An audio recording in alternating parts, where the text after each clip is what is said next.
Thank you, baby teacher, and thank you, Gracie teacher, for your kind words. I'm honored and humbled to be here uh, among all of you, and I'm sure we'll establish a long-term connection.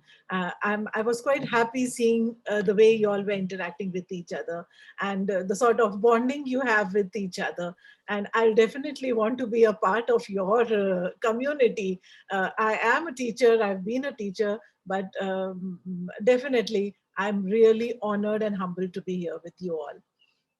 Thanks for inviting me for this program and wish you all a very, very happy Teachers' Day. So, to start my talk, I would like to share my presentation. Uh, it's a short talk. I'm going to talk about classrooms of future, and then we can have interaction and some question answers if you have some thoughts about what I talk to you. So with your permission, I like to share my screen. Yeah. Okay. Okay. So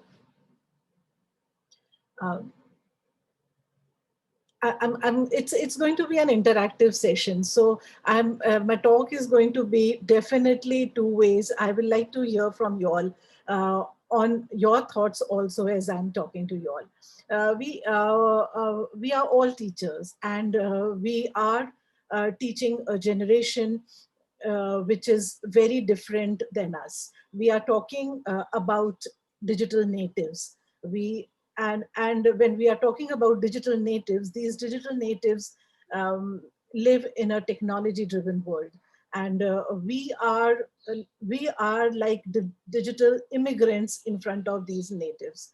So we have to learn and move ahead, and then only we can bridge the gap between the natives and the immigrants. So that is how I look at the future with these digital natives. So to start off, I just want to ask a question. We have been through this pandemic for last 2 years now, almost 2 years, and there's been a lot of changes that we have made in our lives, and especially as teachers. Uh, Teachers have made a lot of changes, definitely. So I just want to ask you, if you have to pick one change you think should remain in place for long term, what will that be, and why? So I'm sure all of us have made a lot of changes. We have made changes in our teaching methods. We have made changes in the way we work. So what is something that you will like to continue even after the pandemic is over?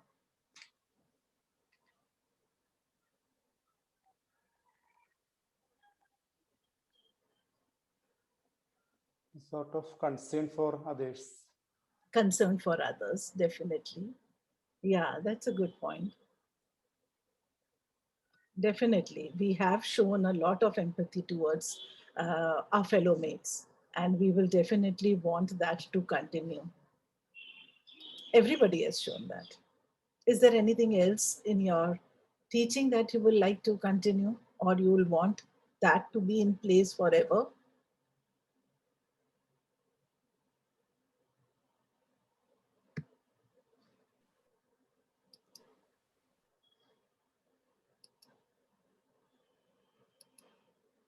Yes, teachers, please.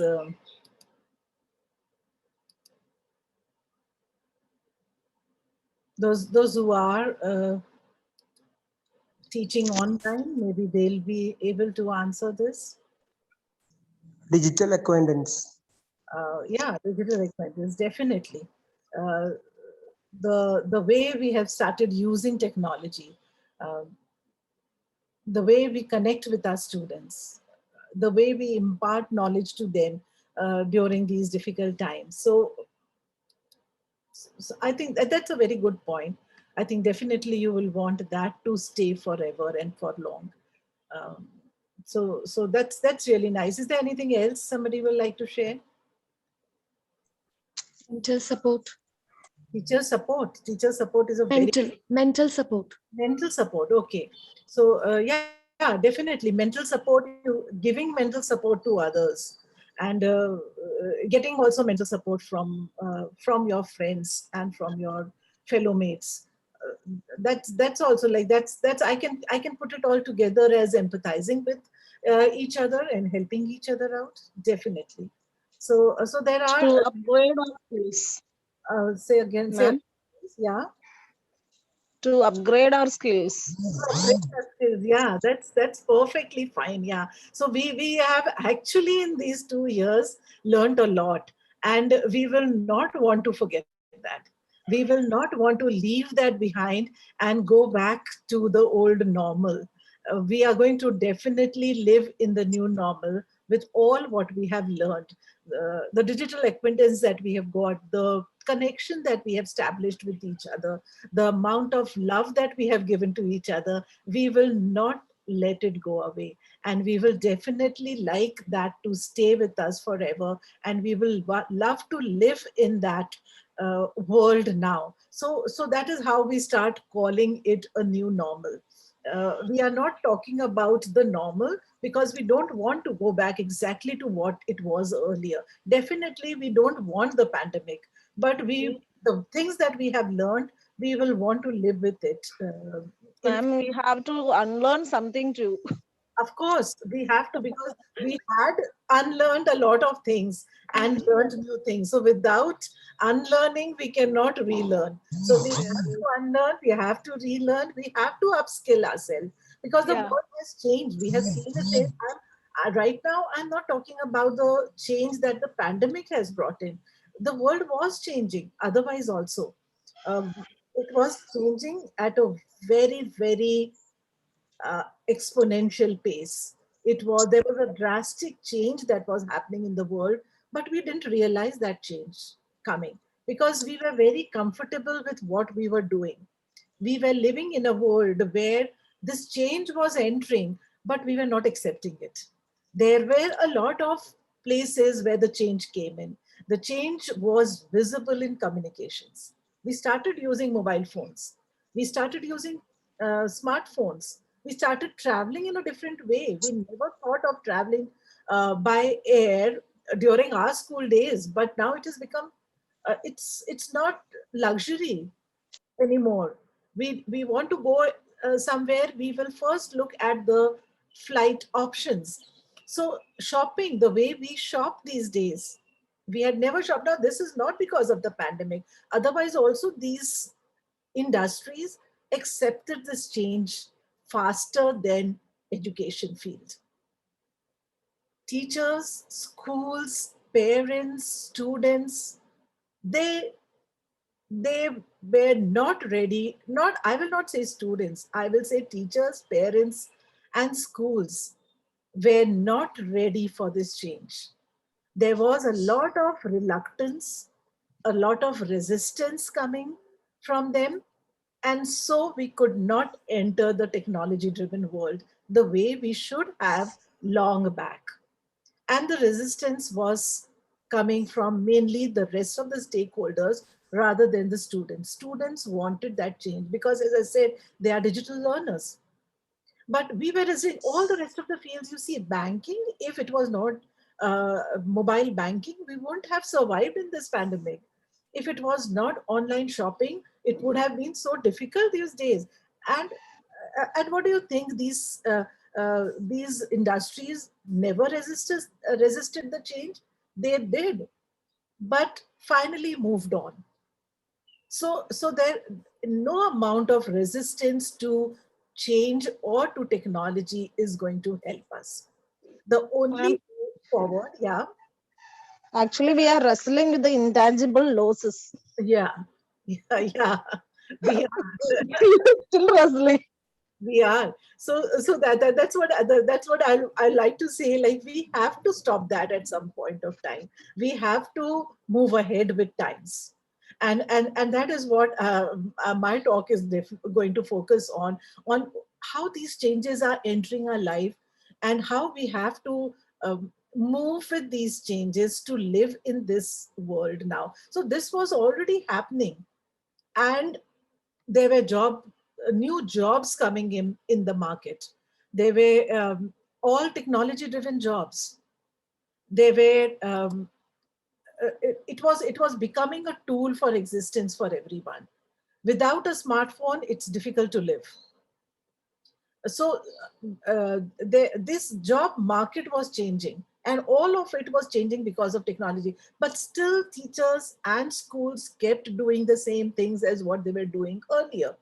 But there were so many changes happening around us that if you look at the future, this is what the future had. We are talking about artificial intelligence, robotics, Internet of Things, 3D printing. This is what the future is. This is just a glimpse of future, and none of these things are done without technology. So when we are living in this world, when our students have to live in this world in future, why do we not use technology with them? Why do we not teach them or talk to them the language that they understand? They understand the language of technology. I understand very well that we are not natives. We are we have to learn and move ahead. It's very difficult for us, but we can't pull them back. We can't take them back to the earlier world. The only way forward, or the only way we can bridge this gap, is take small steps and move ahead. They will be moving ahead. We have to take small steps and move ahead. And that is why we need to learn technology. We need to adopt technology. So if I talk to you about all this, keeping in mind the industrial revolution, we are right now in the fourth industrial revolution. The first industrial revolution was the water power and the steam power, and and in those days the focus of education was different. It was mass production. So it was rote learning which was emphasized more. It was memory based learning which was emphasized more. Then came the second industrial revolution, where electricity came in, assembly line mass production happened. And that is what the requirement of the industry was. So the schools focused on that. Schools started teaching and producing students to work in this sort of industry. Then came the third revolution, which was computer and automation. And and this change was completely different than the first and the second industrial revolution. Computer education came into being, and we started using electronics and information technology in school and things. So the focus changed. We started using teaching computers to the students, and the job market changed drastically. The fourth industrial revolution start building up on the third, and we didn't realize when it came. It is characterized as the fusion of technologies, which is blurring the lines between physical, digital, and biological systems. And we are living, see, right now I'm sitting here in Pune in my room, physically feeling everything around me. And the minute I look into the camera, I'm connected to you so far. You all are each one coming from a different place, but still we are connecting. So the lines between the cyber and the physical systems have blurred completely. We are into this industrial revolution now. So what we teach students in the school will not be relevant to them when they are out in the job market. The content what we are teaching in the school is available to them through internet in many other ways, but we can't go away with the content. We have to do the content. The method of delivering this content has to change. It has to change in a way where they are able to survive in this fourth industrial revolution. And because this industrial revolution is moving so fast, it is moving at an exponential pace. We cannot meet the requirements of delivering the content to the students to what changes are happening. And so we cannot teach them the content only. We have to teach them a method to unlearn and relearn. What we felt with ourselves, what we felt with ourselves during the pandemic time is what is to be given to the students. We need to teach them how to learn, how to adapt, instead of what will be available to them. It is just how to learn now, how we have to upskill, how they can, because the job that they get after completing their graduation, they are not going to live in that job forever in their life. They will have to change that job in 2 or 3 years. And the new job then will require something else. So they will have to constantly upskill themselves. And this is a skill. To learn and unlearn and relearn is a skill. And we need to teach them that skill. So that is what the focus of education should be now. So this is a very interesting picture that I have taken here. Um, it it says actually that the expectancy, the lifetime expectancy has also increased. By 2050, we'll be living almost a 90 plus years of life. So when we have to live in this world for that long, we will have to understand technology and understand this shift that is happening and learn technology. Because earlier the pace was so slow. Once in 100 years, one change used to happen. Now the change happens so fast. And this is what I'm talking about, an exponential change. So when in our lifetime there'll be changes happening n number of times, we will have to learn, unlearn n number of times. So unless we know that skill, we'll not be able to do it. With the life expectancy that we have, see, we are so handicapped if we don't know how to operate a smartphone, if we are not able to call a cab and move from one place to another. Everything works on Ola, Uber now. If we are not able to use a Dunzo app and call for something that we need immediately. So if we have to live for that long, whatever little we can learn of technology, we must accept that and move ahead with it. Richard Riley, Secretary of Education under Clinton, he said that to compete on the global platform, we need to prepare students for jobs that don't yet exist. We don't know what jobs will be there and what technologies will come in, because those technologies have not been invented yet.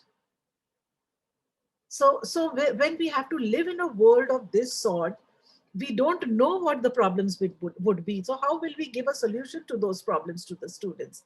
We'll have to make them self-learners. We'll have to give them that responsibility of learning themselves. And that is what the future says. That is what the future demands. And that is what, as teachers, we need to work on. So education has become very, very critical, and we need to focus on knowledge transfer rather than just testing them for the exams. Because you know now what I've been talking right now is about the changes that are coming in. And so we need, our focus has to change here. So is our education system prepared for this? What do you say? Are we making them self-reliant? Are we making them independent learners? Are we giving students the agency of learning? Are we giving them self-efficacy to go out and eat and hunt, or hunt and eat what they want? We'll have to make them independent learners. There has been a lot of disruption that has happened because of technology. And our education system has to get ready for this disruption. All this was happening due to technology, but then COVID struck. So what happened when COVID struck? The pace increased, and all which was not visible started becoming visible. All which was in just talks and books, it became visible to all of us. There was a positive impact of it, and there was a negative impact also. So if we have to look at the positive impact, we see the digital companies blooming, Google, Zoom. Online commerce started blooming. Telecom industry started blooming. Healthcare became important. Biotechnology, which was never given so much importance, suddenly became very important. shared office spaces are positively impacted because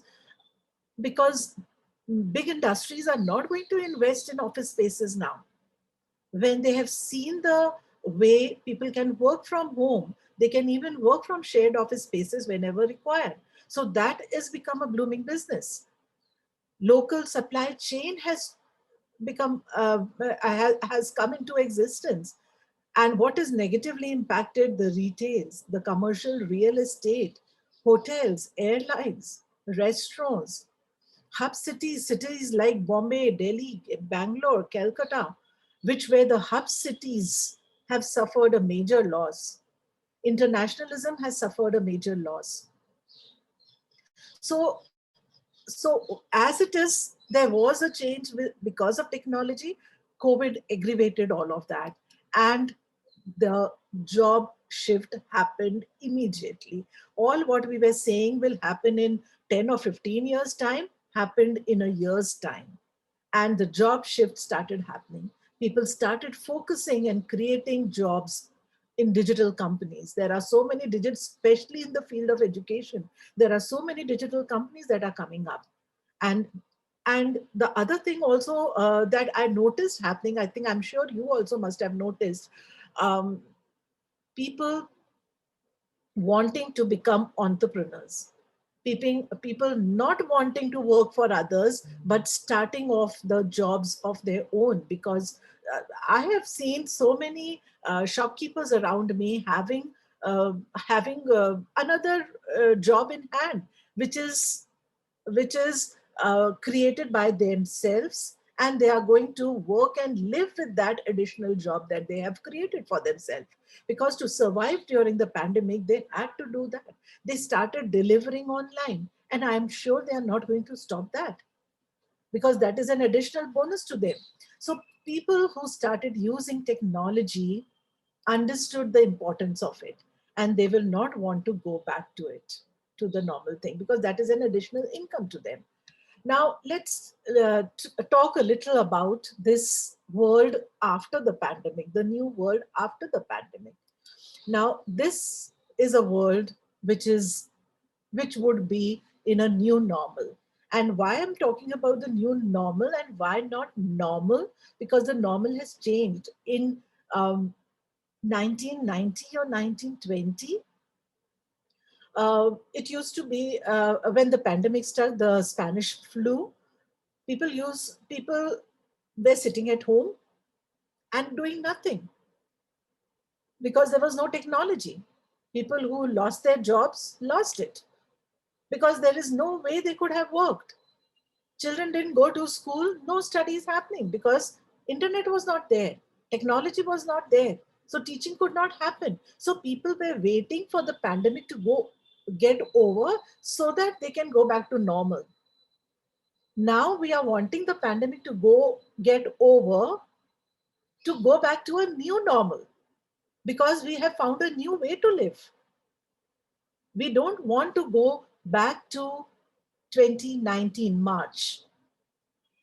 We want the pandemic to get over and live a new life with what we have learned and what we had learned earlier before the pandemic. So we want a mix of both of it. But it is a public health challenge. We have no control over the virus. That it is completely disruptive anything. It is now a reality. We cannot say or we cannot predict when it will get over. The effect of this also would be felt for many, many years. So we need to make long-term plans. We can't think of a plan when the pandemic gets over, we are going to do this. We will have to make long-term plans. And what are these long-term plans? These long-term plans should be how education can continue even without schools. When there are lockdown cycles happening, how can we still ensure schools? So how can we synchronize school and home and see that students, what they used to learn in school, they can learn at home also? So such a big change has to happen. And teachers have adapted and done wonderful job these 2 years. And they are the one who are able to actually see that the students learn. The effect of pandemic, if you look at a global perspective, 190 countries face this. This is a World Bank brief. And more than 1.7 billion students have been affected worldwide. Such a big number. And these are our future. In India, if we see, 66% is rural population. In the rural population, only 15% have internet. And if you look at the urban population, only 42% have access to internet. So despite of all this, teachers could actually teach students and see that there is minimum learning loss that happens. Though it happened, there's been a lot of learning loss that has happened, especially in the rural areas. But since this was so sudden that our government was also not prepared for it. Now the government is also getting ready for this change, and the resistance has also reduced. So definitely, the long-term effect would be definitely better. So how COVID has shaped education, I'm talking about some downsides of COVID, and then I'll talk about some upsides of COVID. So downsides are there is lot less money with people now. They have suffered, their jobs have gone, so there is lot less money. Many children may not return to school. So the focus of teachers and schools also should be to see that children return back to school, especially the girl child, because parents will need in the rural areas, present parents will need a working hand, and students will be the helping hand to their parents. So like what it was earlier, with great difficulty we had achieved that every student starts going to school. We have gone back to the olden times when children skipped school. There's been a learning loss. Education technology can be an equalizer, but it is not an equalizer right now, because what I showed you just now, our rural areas do not have internet connectivity. So though we are banking on education technology, it is not an equalizer. Exams is also something, high stake exams, which are very, very unfair. And we teach only for the exams, which is also what is not needed. What is needed is the skill. So the education market, what we are seeing because of COVID, is completely disrupted. Now let's look at the upsides of it. What have we learned? That we can have schools anywhere and anytime. We can teach them beyond the school walls also. It is the teaching and learning is available on demand. You can ask for a teacher online and you can learn. So very seamlessly, online and offline learning can happen with very beautiful synchronous and very beautiful asynchronous interactions with the students. Only thing is, this is a new method of learning. This is a new method of teaching, and we need to learn this method. So availability of good quality content, which many teachers have prepared, is already available on the internet. We just need to tap that and start using it in our teaching process. Uh, how will this be different in future? One is, it is accelerated remote learning. There are a lot of online courses which are available for students and teachers and would be available all the time for them. Uh, Emphasis is paid on personalized learning. If I want to learn a language, I can easily get a teacher online and start learning a language. So, there has been a lot of personalized learning which can happen now. Uh, Hands-on and project-based learning is what is needed for the students so that they can practice what they learn. Learning by doing is possible. Also, exams and assessment methods have to change. Exams should not be the high stake exams, should not be the exams to test students, but also to get a feedback whether they are learning or not is what the focus of exams should be. Also, students would be able to learn fast because of, if you know about neuroplasty, human brain has a potential to learn and grow. And if we give them good quality content, they will definitely learn better. So teaching them how to learn is very, very important, and making use of apps and enhanced educational tools. There are a lot of apps, learning apps available. There is virtual reality, there's augmented reality in education. And all of this, if we slowly start learning and integrating this in our teaching methods and practices, this is what will be needed in future, not what we were doing before 2019 March. So this is how we need to move forward. So how do we approach the future? We will have to keep in mind that the teaching job should not become obsolete. It should it is catalyzed by COVID-19 definitely, but we have to focus on mentoring more than just giving the content to the student. Also, a combination of in-person and virtual, which is a blended learning format, has to be given to the students. Skills have to be focused more. 21st century skills, skill of collaboration, skill of communication, skill of critical thinking. And then only we can be on the track of fourth industrial revolution. So this is how we approach the future of learning. Uh, any questions so far? Are there any questions here so far? Do you agree with what I'm saying?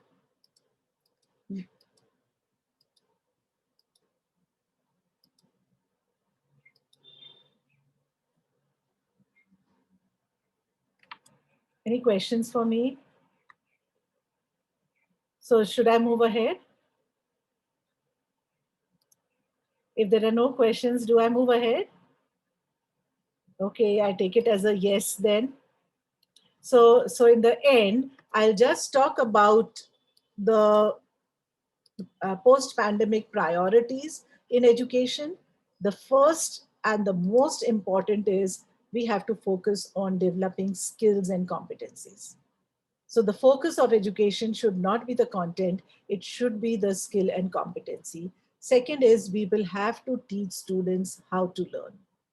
Give the agency of learning in the hands of students. Make them responsible for their learning. Make them self-learners. This is what we experienced ourselves, so this is what we need to give to them.